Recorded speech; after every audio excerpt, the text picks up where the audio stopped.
Thank you so much. And ātac, I want to thank Deb for, inviting me over here to do this. I just think it's the coolest thing.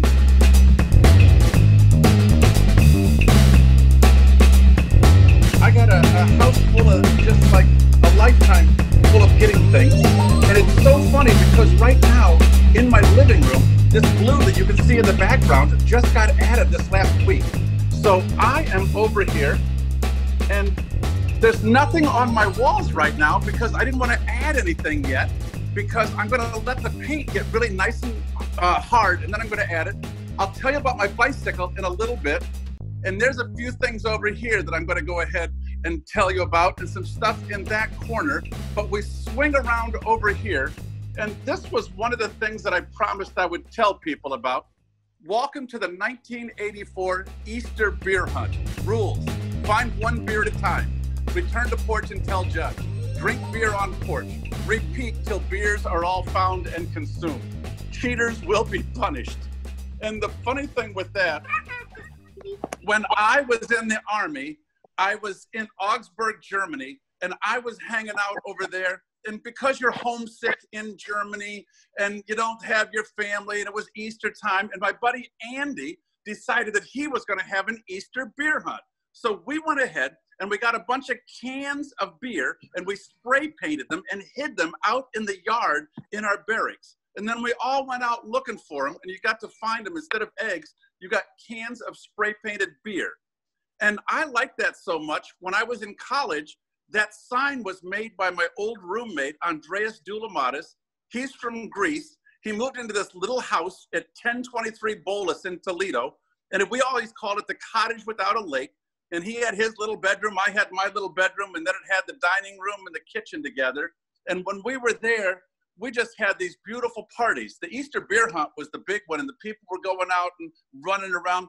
We also had a Beatles polyester party where we would go ahead and dress up in our best polyester clothes. And then we would go ahead and play Beatles music all night long. And I also had a Jimmy Buffett Margarita party. And friends of friends would come to the party and we're hanging out. And I was having my Hawaiian shirt on and we're over there. And I was on the back porch of my little house. And one fellow who I didn't know says, "What is this god-awful music? Aren't they ever going to change it?" And I said, "Oh, that's Jimmy Buffett. We're going to be playing Jimmy Buffett music all night long. I live here. Oh, it's not so bad now." So it's funny how people look at that when you see it. And these books over here, I wanted to share some about these books. Like, I have a whole house full of books, probably 2,000. I could do book talks all day long with everything. I had seen this one in the Boston Globe. There was a little review about this, The Man Who Walked Between the Towers by Mordecai Gerstein. And it was, to me, it's the most dramatic story about Philippe Petit walking between the World Trade Towers in 1974. And he strung a cord illegally between the towers. And there's pages that open up on this book. And that when you see them,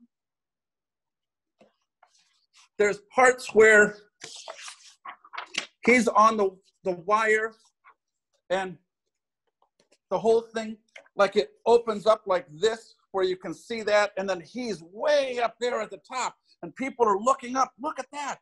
There's somebody up there there and he's walking.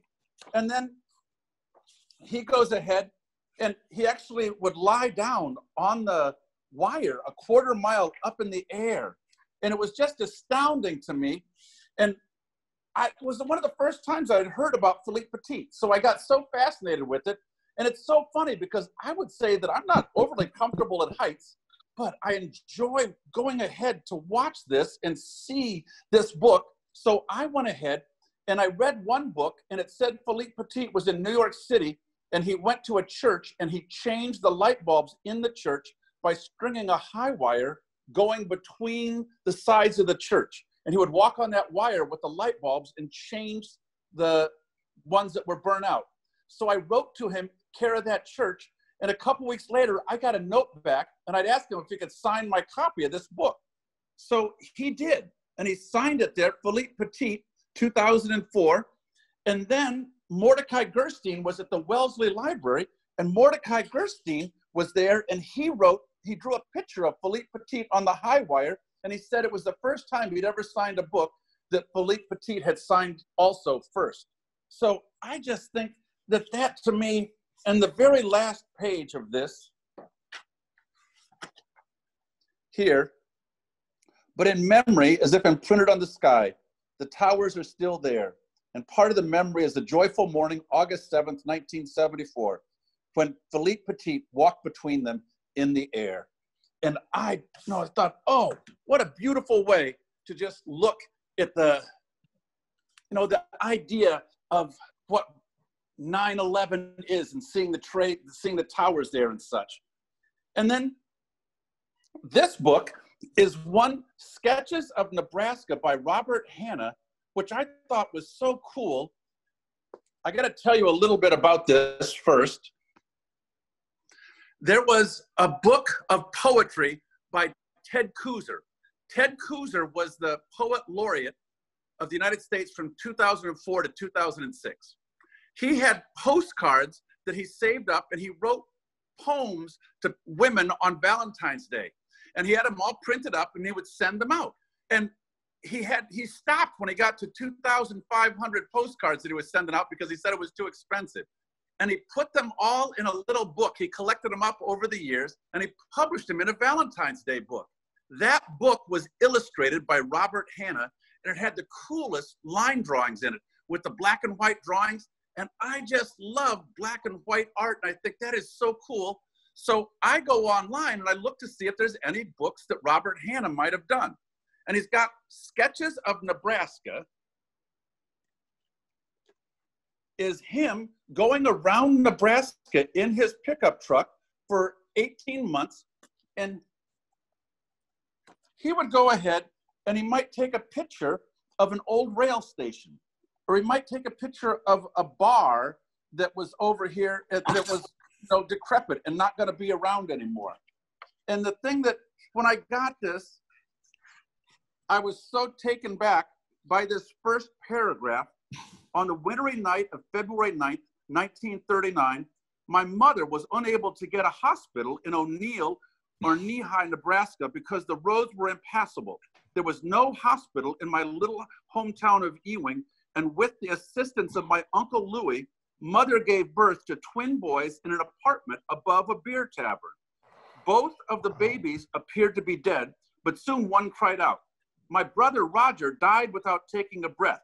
As the surviving twin, I'm still possessed by the events of that evening, although my Uncle Louis took 40 years to tell me what had happened. Mother died without speaking of it. Each time I pass through Ewing, I stand before that tavern storefront and wonder at the balance of joy and grief that my mother must have experienced that night now long ago. And I thought, besides being a wonderful artist, he's a magnificent, writer. And then I go ahead and I get this in the mail, and I look. Online, it said it was signed by Robert Hanna. But the thing of it is, that picture is actually hand-drawn into Sketches of Nebraska. If you look over here, you can see the ink marks on the back. And I was just euphoric when I got it. I thought, oh my gosh, I have an original picture in this book. Wow. And to look through all of these other pictures that he's done, and to think that he's capturing what could be lost someplace else. If he hasn't done it, and there's something too that to me is so evocative about the black and white drawings, and there's something that is just great. I've tried to draw my own house, and there's something lacking in it when I get, I've got to try it again and see what I can look at his and try to learn from what he's doing. Now, I think that this over here, the bicycle, this bicycle represents something that I had no idea that I could do in my life. This is not the bicycle that I did it with, but I went cross country in 1979 with my 3 friends from high school, and we bicycled from Oregon to Virginia. And I didn't do hardly any practicing at all. I was working at a factory, and when I got done, I was supposed to work second shift. And I thought to practice, I would ride to work And it was easy enough to go at 2 o'clock in the afternoon and get there at 3 o'clock. But when I got off work at 11, I didn't have any light on my bicycle, and it was a moonless night. And I had to go so slow because some of the roads in Northwest Ohio, they make 90-degree turns because somebody's field was there. And you go ahead, and I land in this ditch, and I thought, I'm not going to do that again. So that was the extent of my practicing to get ready for my cross-country trip. We loaded up our bicycles onto a bus in Toledo, and then we got to Astoria, Oregon after 2.5 days, pulled the bicycles out of the boxes, put the wheels on and the pedals, went ahead and turned the handlebars and hooked them up, put our panniers on, the bags on, our saddlebags on the back. And we asked the guy at the bus station where there was a hotel we could stay up for the first night. And he started saying, oh, you got to go up this mountain. You got to go over there, and it's on the other side. So all 4 of us boys from Ohio who've never been to Oregon before go ahead and pedal up the mountain. We get halfway up, and we have to stop. And I thought we were going to die. And then we get up, and we're still out of breath when we coast down to the hotel. And the guy says, where do you come from? Oh, we came from the bus station, man. Why are you guys so out of breath? We had to go across the mountain to get over here. What? There's a road all the way around the bottom of the mountain. You didn't have to go over the top. And that's when we found out that sometimes people would pull your leg. And we went across the Continental Divide 9 times on that trip. When I was in Bend, Oregon, when we went across the Cascade Mountains and we come down on the other side, it was just like semi-desert. And I'd never seen that growing up in Ohio where everything was lush and green, pretty much like Massachusetts. And I was out in the lead. I had my 3 friends quite a ways behind me. I mean, sometimes you didn't want to talk to them anymore. You just wanted to kind of be separate and ride, and you're going along. And out in Eastern Oregon, cows were just let free to wander through the countryside. I go ahead, and I'm in the lead. I see a cow grazing on the side of the road. If you tried to fence them in, they would have to fence in 100 acres for 1 cow. It just wasn't practical. So the cow was grazing on the side of the road. I've seen cows before. I grew up in Ohio. My neighbor was a dairy farmer. Every once in a while, I'd go over and help him take care of his cows. Well, I end up at the point where I'm coming close to the cow. There was a car coming toward me. And at that point where the cow and the car and I all got together, the car got spooked by the car and jumped in front of me, and bang, I hit a cow with my bicycle. I was so mad, I skidded down the road. I mean, the only thing that got hurt was my pride mostly. I got banged up a little bit and scraped my arm and my leg a little. But I was so mad. I picked up a rock and I threw it at the cow, and the guy in the car stopped and he said, are you all right? And I said, I'm going to sue the farmer. And he looked at me and said, oh no, if you go ahead and you hurt his cow, the farmer can sue you. I never heard of something so stupid in my life. And that night, my 3 friends put on a play. One was me, and one was the cow, and one was the driver. And I said, I wasn't that mad. They said, oh, yes, you were. And it was the first time I ever saw myself being that angry for nothing. And I realized I got to dial that back. There's lots of stuff in this world to be worth angry about, you know, whether it's some kid who doesn't have enough food or somebody who's going through a situation where, you know, it's not safe for them. But you go ahead and, you know, hitting a cow with a bicycle is nothing. Now, this bicycle right here, my old one that I've been riding for 35 years, these 2 points right here on my old bicycle, a Trek bicycle, they were broken. They had just rusted through, and the whole bicycle, you know, the frame was destroyed basically. So I called Trek to tell them, I love this bicycle. And I mean, anything made by humans, it's remarkable that I got to ride it for 35 years. It broke while I was down in Boston 2 summers ago, and I was able to tape it together, and I could still ride it. I couldn't go fast or anything, but I didn't have to walk it. But Trek said to me, oh, now, are you the original owner? I said, yes, I bought it when I was in college. And they said, oh, we have a lifetime guarantee on our frames. And I said, what? And they told me, we'll give you a new frame, and you can take everything off your old frame and put it on the new one, or we'll give you $600 toward a new touring bike. And I said, oh, I'll take a new touring bike. That's great.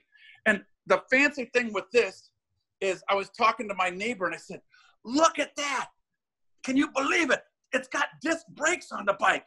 And my buddy Bob says, Tony, bicycles have had disc brakes for 20 years now. And I said, oh, thank you so much. I've just been on top of it. But I think this bicycle is going to, it's the last one I'll ever need to go ahead and ride. And it's the kind of thing where, to me, it's just great fun to go ahead and have this bicycle. And when I first got it, it felt like it was almost pedaling itself. It's just great. So the whole bicycle was $1,600, and I got it for $1,000. I thought that it was like the most expensive bicycle on the planet. I go to Trek on their website. They got a ton of bicycles for $18,000 and $20,000. And I think, oh my gosh, I'm just a little piker over here for that. There's all sorts of little things too. When we first had our bicycles and we had the panniers said that they were water resistant. And I thought that meant it would keep everything dry. But what happened is it's only good to keep like a mild light dew off of your bags. So we were riding in the rain for about 6 hours, and we went to camp. We opened up our bags. We wanted to get dry clothes. There, everything was sopping wet. We said, oh my gosh. We were at a campground, and we asked them where the dryer was. And the guy says, oh, we don't have a washer and dryer here. It's 4 miles back in the direction where you came from. And I said, oh my gosh, well, if we got to ride in the rain, nobody wanted to ride 4 more miles. But my buddy, Gary, said, wait, I got an idea. We went in the bathroom, and how you had the air dryer for your hand where you push the button. He said, look, I got one of those. So we were taking turns, and we were drying our clothes by holding them underneath the dryer. Now, it took a while, and I was in there doing some underwear, and an 8-year-old boy walks in. And he goes, wow, you're pretty big to have an accident. I didn't have an accident. I'm drying my underwear out. I'm riding across the country. Where'd you start from? Astoria. That's only 60 miles away. Oh, the longest journey starts with 1 step, bucko. So I'm over here drying him out, and he goes, well, I hope you don't have any more accidents. And I thought, oh, you little schmarting. You know, there's a million little stories like that. I hit my cow, Gary, when we were in Farmville, Virginia. Oh, hang on a second. When we were in Farmville, Virginia, and we didn't have a place to stay. So it was just Gary and I, and we went up to a priest and asked if we could stay set our tent up in the big, huge yard that he had. And he said, absolutely not. And we had leaned our bicycles up against a tree, and there was a little stream right there. And when I turned and I said, 2,000 years ago, somebody got turned away from the inn too, bucko.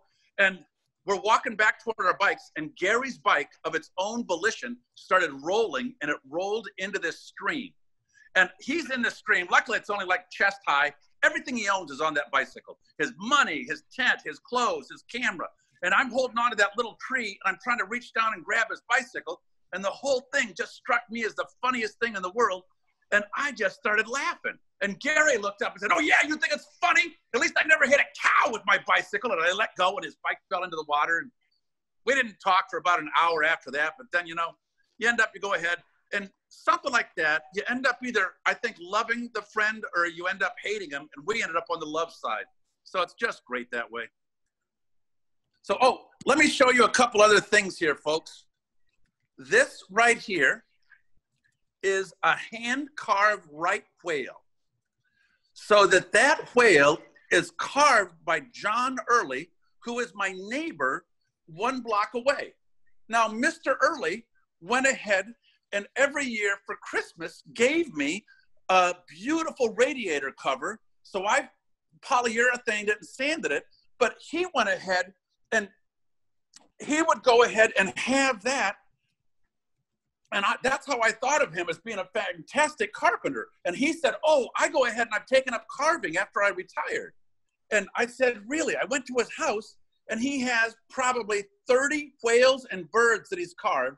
And it looks like somebody was King Midas and touched a whale, and it just shrank down into this size. So it's got the barnacles that he added to it and all of this. Just beautiful. And I was able to buy that this fall, and I got it on a shelf in my window in the kitchen. And then the dolphins over here, I just love these dolphins. I got at the Rowley Flea Market in the Todd Farm Flea Market in Rowley, Massachusetts. And I love going to flea markets. And the thing that I think is so cool, my girlfriend Kim, for her, going to a flea market is like one of her favorite things on earth to do. So the two of us go looking around, and I'll go look for postcards, and she'll look for stuff. And it's just this thing. I found that for $15, and I thought, oh, and of course you go ahead and talk to the person. No, I won't take 10. It's got to be 15. And I said, okay. And I just love it. I mean, being here in Massachusetts with the nautical theme. So I have that. I usually put it on the mantelpiece up in my fireplace, but painting the room and moving stuff around. And then this over here, I have a corn party every August. And my friend Joey Talbert gave me this. And it's just the spookiest little doll. And it ties in with corn because the buttons on the clown are made of corn. And I think, isn't that just the oddest thing? And it's just, it's so creepy. I like it. Then this is Bigfoot. My brother-in-law, Paul Chamberlain, lives in Minneapolis. And for a living, he's an art installer. When I helped him move into his new house, back in 2000, he gave me this as a gift, and it's made out of brown grocery bags. So if you look at it, it's got this with his name here on the bottom, and it's as light as a feather, but it's so painted up, and it's like so cool. I think, how on earth did he do that? And this little thing, my buddy, Micus, another Greek friend from college, gave it to me. Everything in this house has got little stories with it. I was with my girlfriend, Kim, and we got this at a tag sale. And it's 1,000 times heavier than Bigfoot and so much littler. So it's Buddha made out of jade. And I thought, isn't that cool? And then here, I've gone over, my friend Alicia Quintano sent me an article in the newspaper and out of the New York Times. And there was a woman who was taking coffee cups, paper coffee cups to go. And she was drawing on them in this coffee shop in New York City. And she sent me the article and said, you should do the same thing, Tony. I like your drawings. So I started. And it's like so funny. This one, it's one of the few that I tried to turn upside down because I thought, wouldn't that be fun? And then it's, you got the Red Sox over here. And then they go ahead and they win. And I put a date on the bottom.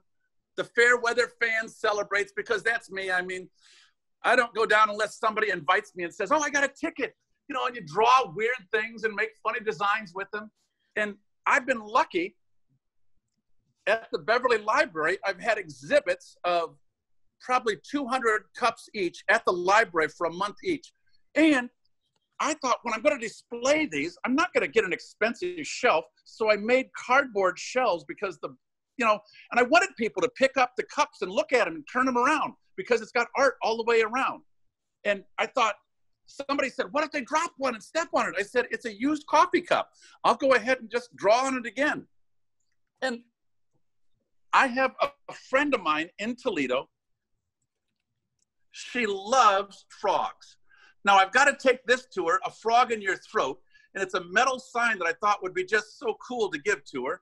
And she and her husband bought their house in Toledo because it had a frog decal on the toilet. And I thought, isn't that a good reason to buy a house? They lived there for 20 years until their kids moved out and they had to sort of downsize.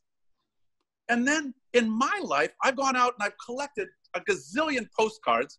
And I sent a postcard every week or every day for the first year that my girlfriend and I dated. And after a year, she said, Tony, I love getting those postcards. You're really sending me a lot there. And I said, oh, I know, but so we slowed down a little bit, and I send her one a week now. So, but this is one that I had from my college days, which I just loved.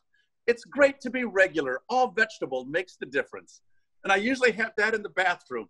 And everything, like this is two little things that I'm going to send. I found this. It's Savers, and it's a bicycle frog. And I said, oh, I'm going to send that to Mary Jo too. This, at the corn party that I have every year, I go ahead and we have all these games, so I make different trophies. And I thought there was something so weird about a soccer player with a bobblehead. And the people, once I presented it to them, they thought it was too creepy and they didn't want to take it. And then you have this little truck, which just seems like an ordinary little truck. But this is from 1935, when my father was a kid. Gouge your eye out with, but it was a nice toy for kids to play with. And I really enjoy Nancy Griffith's music. And one of my favorite albums of hers is Other Voices, Other Rooms. So this was a big poster, and I was volunteering at the Boston Folk Festival out of UMass Boston with WUMB Radio. So I went down there and I took probably a dozen LPs, and she was in New York City doing a CD signing. And then I had her sign this for me. So she's got that, and I just love it. I'm going to hang it up here in the living room someplace. And, oh, let me show you this over here too. I really enjoy the Beatles. So this is all 4 of the Beatles autographs. And it took me probably a couple of years, and this was 20 years ago, and it was expensive then, but back then the most expensive one was John Lennon, was $125. And if you look, you can see that he made a little drawing with it. And then Ringo Starr's, he did it with a marker, but it's starting to fade some, so I can't leave it in the sun. Paul McCartney puts Cheers. And then George Harrison, I love how the G and the H blend together for his last name. And I thought, how can I display it? So I got an old copy of Sgt. Pepper, and the frame shop is the one who decided that they cut the holes to put the autographs in, but they made them in off angles. I would have done it straight across. But I realized by them doing it like that, it's almost like dice were thrown with the autographs, and it makes it so much prettier to look at and see. So the Beatles, I got all their records, and I used to buy everything about them with all sorts of little, outtakes and everything. And after a while, I said, I just like the music that they produced and they wanted to put out to the world. I love this book, Alice Kane's book, The Dreamer Awakes. She was out of Toronto. She had died, 10 years ago or so, was an elderly woman and just a fantastic storyteller. When she would start her storytelling program, she would say, the dreamer awakes, the shadow goes by. When I tell you a tale, the tale is a lie. Ponder it well, fair maiden, good youth. The tale is a lie. What it tells is the truth. And I got this, and the paper in this book is just fantastic. And then here is a picture of Alice Kane, and it's signed by her. And I think it's so funny because to my mind, Alice Kane looks like she could be Barbara Lipke's cousin, who was a wonderful storyteller from our community that had passed years ago. And I thought, isn't it funny how everybody's connected with that? And everything's falling over. It's good. Here we go. And more things with folk music. John Prine had passed just 2 weeks ago. And so I had this book that I got a couple years ago that he put out. And it's all sorts of cool things like his lyrics, handwritten lyrics, and stuff that he has drawn on and said that these are his, just mementos of a life being a folk singer and going out there. Well, I had ordered one copy of, let me put this back over here and wait. There we go.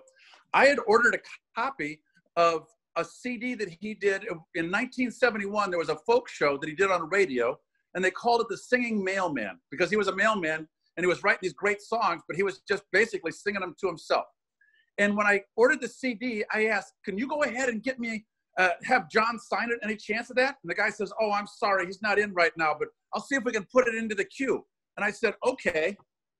And then in the mail the next month comes this. So it's a signed John Prine over here to Tony. Thank you. So I laid it in the book over there. So it's like, oh, it's really nice. And I had gotten a bunch of LPs that I had of John Prine's that I loved. And I was here at home in Beverly with my then wife, and we were having a Passover dinner. I didn't want to tell her that I wanted to go see John Prine afterwards. I waited till everything was done, and I left at 9:30, and I go down to Symphony Hall. And my friend Mark Steele said that, oh, I remember that show, Leon Redbone opened for him. And I went up to the person, I said, oh, any chance that John could sign a couple records? And she goes, oh, no, he's not signing anything. He had throat cancer, and he was just back on the road not too long after that. But I thought, I'm going to wait. And I went outside by the performer door, and wouldn't you know it, that there was about a dozen of us waiting.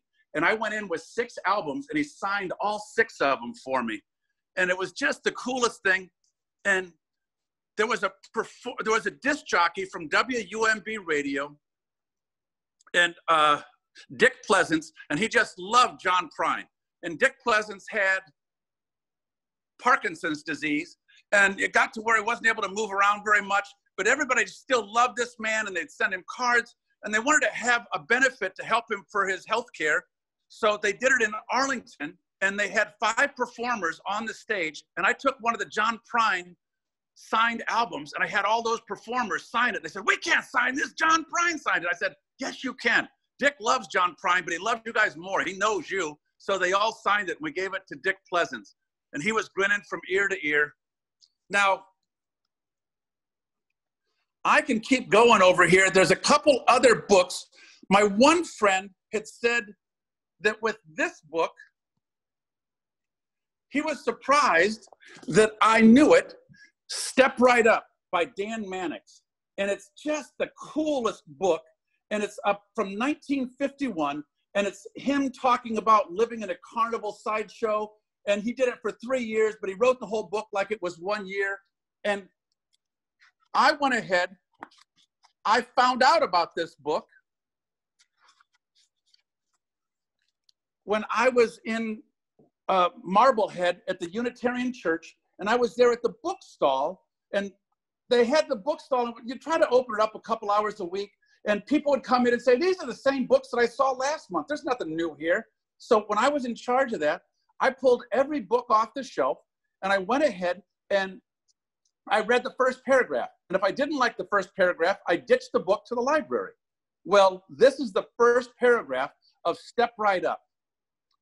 "I probably never would have become America's premier fire eater if Flamo the Great hadn't happened to explode that night in front of Krinko's great combined carnival sideshows. The tragedy, if such it may be called, took place at 11 o'clock when there's only time for one more show before the carnival closes for the night, so all the concessions compete for the late night crowd at the same time. The sideshow had a bad location, being next to the Oriental dancing girls, fugitives from a life of shame in the Sultan's harem, and it's pretty hard to compete with 10 naked girls for the public's interest."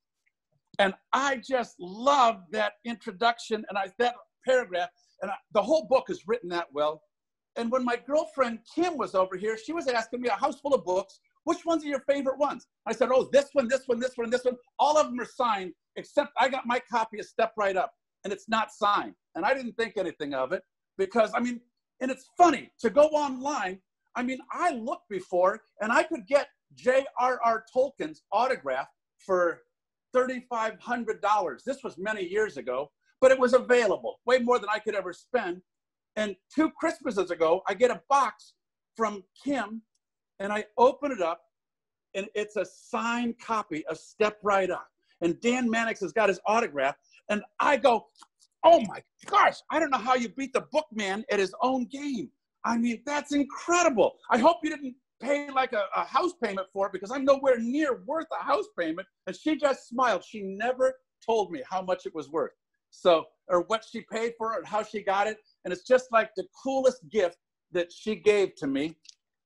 And it's funny with other people doing drawings. This was a blank journal that I got from an online auction at WUMB. I probably paid 3 times more than you needed for it, but I just loved it.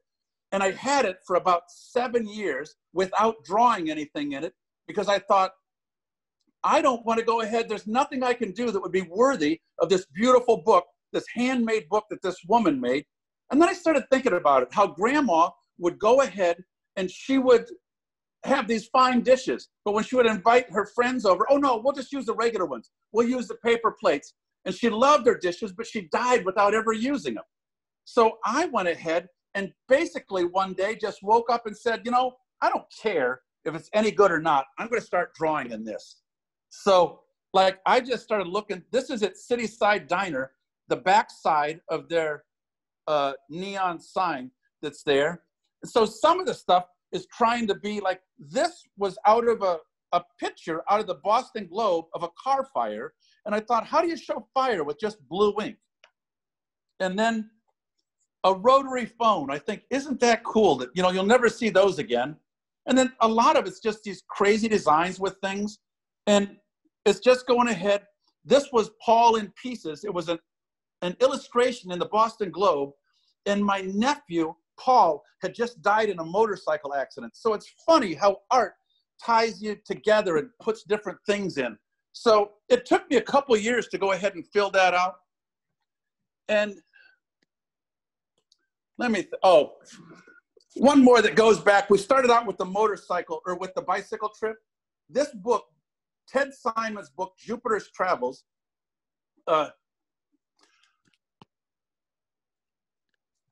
when I was in college, the Toledo Blade newspaper had a beautiful article about a guy who had rode his bicycle around the world for 2 years. And because I went across country in '79, I was interested and looked at it. And there was one paragraph that said the inspiration for his trip was Jupiter's Travels by Ted Simon, where this guy took a motorcycle trip for 4 years around the world. I went ahead and I was able, because I was broke and I was in college, I had a paperback copy of Jupiter's Travels that was just the regular mass market paperback. I couldn't afford the hardcover copy. And like, I tried to find one later and there was none to be found.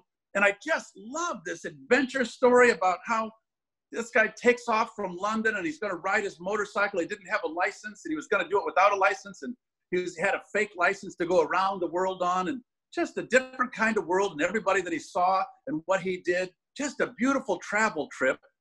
And I was at Porter Square Books and I got a second paperback copy. That was when they had the Bookseller Cafe was there, and Brother Blue and Ruth Hill were doing the storytelling down there in Porter Square. So I looked through the bookstore and I couldn't believe that I got another copy for $3.50. So I ran into a friend of mine who rode a motorcycle. And I said, "You got to read this." And I lent him the book. And then he gave it back to me a month later. And he had a postcard. And in it, he said, Ted Simon is going to be in Vanson's motorcycle apparel down in Stoughton, Massachusetts on this date. He's going to be doing a book signing from noon till 8 p.m. And I thought, who in the world does an 8-hour book signing? I mean, I love this book. Everybody else must love it too. I had to do storytelling that day. I was busy. I couldn't get down there till 6 o'clock. I show up at this motorcycle apparel place. The parking lot is jammed. And I go in thinking, boy, I hope I can get in the room and at least see him. And he's in the conference room by himself, sitting there almost half nodding off. And I was the only person in there at 6 o'clock. And another person said, hey, the guy that worked at the little motorcycle shop, everybody was in the parking lot because they were having a sale on vests. They didn't care about Ted Simon. And I thought, you guys don't know what you're missing. But we had a bottle of wine, and then we had another bottle of wine, and they had a pinball machine that you didn't have to put quarters in. And I'm talking to Ted, Ted Simon, we're over here just yucking it up, and I'm telling him about riding my bicycle across the country, and, he's telling me about stuff. And another guy shows up, and he says, oh, I rode my motorcycle around the world. And Ted goes, oh, I should go ahead and do a slideshow for you. So this other fellow and Ted were swapping stories, and I was a fly on the wall. And I got the reason that they had this copy. It was reissued out of New Hampshire by a publishing house that does motorcycle books. So of course, back in 1997, Ted signs it for me. And I have this, and then I also got, because I got my internet around the next year, and I was very slow to coming to the internet and everything. I'm still pretty much of a Luddite with things, but I wanted to get a hardcover copy, and I got one. It was an ex-library book from Cyprus, and it cost me $6 to buy the book and $6 to send it to me. And I got it on my shelf, and I just think it's the coolest thing. And I think for all of you folks, in these days where we stay at home, look around your house and see what makes you happy. And think about the stories of everything that you have, that your friends that you love. You're not with them right now, but you will be again. And the things that spark joy. Go ahead and create a little bit yourself. I've also started the journal of my sort of plague years here. and just writing down everything, what I think about and how I feel about stuff and doing things. And some days are up and some days are down. And to me, this is a day that's really up. Janelle, thank you so much. And I want to thank, everybody over there at Amazing Things for going ahead and putting this together. I want to thank my friends for popping on and seeing it. Anybody have any questions about anything? I mean, this was like 0.5% of everything that I have in my house. I want to see your car. Oh, all right. We can go outside. Let me do that. Here we go. No, Ken mentioned it. It's a 2003 Honda Civic, and my friend bought it, and when it passed, she said, oh, I got to sell it. I said, I'll buy it. And then I looked at it here, and I thought, this looks like a giant piece of paper. So I started drawing on it, and I did the hood first with just a regular Sharpie, and it faded. So I had to draw on it with oil-based Sharpies, and it stays on pretty good. I got to touch it up some, but it took me the better part of a year, maybe 4 months of looking at it and seeing things, and then just drawing all over the car. And I like on the back bumper here, I wrote Tony Toledo Storyteller, and I went to my friend's shop here in Beverly. Last July 4th, I got invited to be in the Wakefield 4th of July parade with my car. And I said, oh, it's a pain to try to do the doors and stuff the way my driveway is here. So my buddy who's got a garage let me put it on a lift and draw on the bottom of the doors there. And when I was writing my name on the back, I misspelled Tony. And I said, oh, no, I'm writing it with Sharpie. And he said, oh, don't worry about it. And he gave me a rag with brake fluid, and I got to erase it and spell my name right. With my house here, I'm looking at that thinking, wow, that's all white like a giant piece of paper. I don't know if I will or not, but it's something I'm thinking about. It's funny because my little house, when I want to put books in it, I always wish it was a little bigger. When I go to paint it, I always wish it was a little smaller. It's funny how that works. And I mean, there's so many CDs. There's a DVD here of, this is called Letters from Defiance. And it's funny that this man, Franz Seibert, in World War II, went ahead and wrote on his letters. He was stationed in Texas in World War II. So he drew pictures on his letters back to his mother, and he drew them for his friends for $0.25 apiece. And when his mother died, he was shocked that she had saved all his envelopes with the drawings on them. And his niece found out about that, and she made this video. She and her husband are videographers, and they made this half-hour video, and my brother-in-law gave it to me. Now, Franz Seibert is the uncle of Gary, who I rode across the country with on bicycles. So I had met his uncle a couple times, but didn't know him well. And I called his house and said, hey, Mr. Seibert, can you go ahead and autograph my copy for me? And his wife was there and said, oh, he's at the Crescent News, the newspaper, 85 years old, and he's working for 10 hours a week at the newspaper still. I got the distinct impression when I stopped in to see him that I was the first person that ever asked him for an autograph. But it was quite pleasant to see him, and it's just a great guy. So there's 8 million other things that I could share with everybody here. So I just want to thank you. It's such a beautiful day, and that you took a couple minutes to come over here and look around. And also let Janelle know if you have things in your house that you've got a bunch of stories with, especially my storyteller friends. They would be able to do this, you want to keep it down to 6 hours or so, but you go ahead and you have things, and so many things have a story. It's just fun hearing them. Yeah. Thank you, everybody. Thank you, Janelle. Thank you, Tony, so much. Thank you. Thanks, everyone, for being here. Stay safe. Thanks. Bye. Bye. Thanks, Tony. It was great. Thanks, Tony. My pleasure. Thank you so much for watching and listening, and go ahead and have some fun drawing things yourselves. And hey, Tony. Hey, Tony. Yes. Can I use your bathroom? Sure, go ahead.